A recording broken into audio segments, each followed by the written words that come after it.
কালী পুজোর দুদিন পর অর্থাৎ দীপাবলির সময় পালন করা হয় ভাইফোঁটা। এটি মূলত ভাই বোনের সম্পর্কের গুরুত্ব এবং স্নেহের প্রতীক। এই উৎসবে বোনেরা তাদের ভাইদের মঙ্গল ও দীর্ঘায়ু কামনা করে তাদের কপালে ফোঁটা দেয়। কিন্তু জানেন কি ভাইফোঁটার অজানা ইতিহাস? যমুনা দেবী তার ভাই যমরাজকে কপালে ফোঁটা দিয়ে তার দীর্ঘায়ু কামনা করেছিলেন।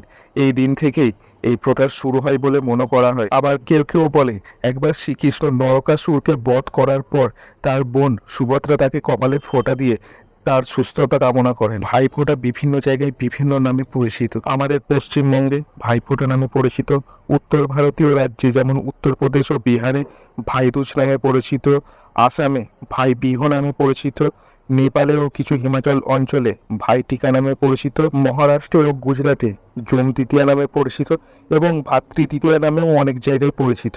এই রকম ইনফরমেটিভ মোটিভেশনাল ভিডিও পেতে বং মোটিভেটরকে তোমার বন্ধু করে নাও।